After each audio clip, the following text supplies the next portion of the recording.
할렐루야. 오늘 또 예수님과 나팔절 관계. 나팔절과 예수님은 어떤 관계가 있는가? 바로 그래서 나팔절은 예수님의 재림절기다. 그런 제목으로 말씀을 드리겠습니다. 본문 말씀 마태복음 24장 31절입니다. 저가 큰 나팔 소리와 함께 천사들을 보내리니 저희가 그 택하신 자들을 하늘 이 끝에서 저 끝까지 사방에서 모으리라. 자, 큰 나팔 소리와 함께 천사들을 보낸다. 천사장의 호령과 하나님의 나팔로 치니까 똑같은 의미예요. 그래서 본문에 예수님께서 감람산 위에 앉으셔서 제자들에게 말세의 비밀을 가르쳐준 바로 마태복음 24장의 말씀이에요. 자, 제가 마태복음 24장 3절 볼게요. 예수께서 감람산 위에 앉으셨을 때에 제자들이 종용이 와서 가로되 우리에게 이르소서 어느 때에 어느 때? 카이로스야. 카이로스가 바로 하나님의 때로 영적인 때로 나팔절을 말한다고요. 어느 때 이런 일이 있겠사오며 또 주의 임하신가 세상 끝에는 무슨 징조가 있사오리까. 그래서 우리 예수님께 제자들이 지금 조용히 와서 예수님 그때가 언제가 되겠습니까? 제자들은 지금 세상 종말을 말하는 거야. 나팔절을 모르고. 그래서 마태복음 24장 9절에 보면 그때의 사람들이 너희를 환난에 넘겨주겠으며 너희를 죽이리니 너희가 내 이름을 위하여 모든 민족에게 미움을 받으리라. 10절에도 그때에 성경은 그때라고 늘 말하고 예수님께서 그때 바로 그때가 바로 제가 그랬죠? 카이로스라고. 카이로스. 하나님의 때야. 나팔절이야. 미지의 그날이 아니고 나팔절의 그날. 그래서 그때라는 말은 헬라어로 사실은 토테인데요. 토테. 그 당시 그때 그런 뜻인데 영적으로는 카이로스인 나팔절을 말해. 나팔절. 그래서 마태복음 24장 19절에는 그 날이라고도 하는데 그날에는 22절에도 그날들을 바로 29절에도 그날 바로 그날도 바로 나팔절이에요. 나팔절이 어마어마한 절기입니다. 여러분 잘 들으세요. 나팔절은 영적인 새 창조가 이루어지는 절기야. 어마어마한. 자, 창세기 1장 1절은 세상을 창조하는 태초의 역사인데 나팔절은 영적인 새 창조가 이루어지는 절기라고요. 새 하늘과 새 땅이라고 그러죠. 그러니까 우리는 나팔절에 대해서 우습게 알고 있어. 어마어마한 절기예요. 큰 안식일이다. 근데 그동안에는 오순절까지는 우리가 알고 있지만 나팔절은 어디서 강의했는데도 별로 없어. 그냥 재림절기 그걸로 끝. 그렇게 나팔절이 가벼운 절기가 아니에요. 우주적인 영적인 대창조의 절기야. 이스라엘 사람들은 영적인 걸 모르니까 나팔절을 로시하사나 그래. 로시하사나. 그러니까 새해 첫날 우리나라 말하면 새해 복 많이 받으세요. 그런 인사로서 로시하사나라 그래.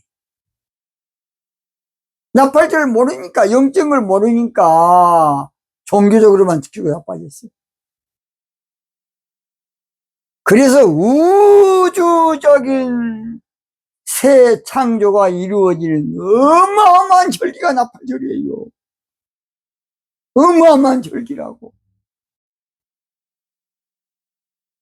그런데 나팔절에 대해서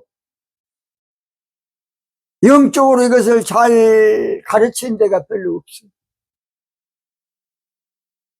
얼마나 놀라운지 몰라요. 자, 그날. 그래서 그날이라는 것은 그때나 그날이나 이때나 다 똑같은 말로서 성경에 나오는 다 그것은 나팔절을 말해요. 이사야 27장 13절 그날에 큰 나팔을 울려 불리니 바로 그날, 그때, 이때, 카이로스 때 이건 나팔절을 말하는데 나팔절은 큰 나팔을 울려 불리는 것이다. 근데 그 나팔은 시온의 나팔과 양강 나팔이 있어요. 시온의 나팔로서 신부들을 깨우고 양강 나팔은 예수님의 십자가 말씀과 보혈의 찬양을 말하는데 양강 나팔로 종교신앙을 무너뜨려 여리고성. 그래서 영적으로 그날은 바로 나팔절을 말합니다. 아수르 땅에서 파멸케 된 자와 애굽 땅에서 쫓겨난 자가 돌아와서 예루살렘 성산에서 여호와께 경배하리라. 그날 나팔절이 되면 그날 그 말이. 그래서 그동안에 말세 그러면 세상 말세로만 착각을 했어요. 말세는 세상 말세가 아니고 종교 세상의 말세야. 바벨론 종교 신앙의 말세라고요. 제가 말세에 대한 이야기를 많이 했기 때문에 넘어갑니다. 그래서 예수님의 재림은 나팔절을 통해서 이루어진다는 것이에요. 예수님은 나팔절에 오늘 성경에 보니까 천사들을 보내리니 그랬어요. 영적 사역자를 보낸다 그 말이에요. 영적 사역자, 신부 사역자. 나팔절이 되면 시온의 나팔로 예수님의 신부된 자들을 하늘 이 끝에서 저 끝까지 모으는 역사가 지금. 그러니까 앞으로는 어마어마한 부흥이 있어요. 이사야 66장 보세요. 하루아침에 민족이 생길 정도로. 그동안 종교신앙에는 별로 부흥이 없었지만은 신부신앙에서는 하루에 몇 억이 죽게 돌아오는 역사가 있어요.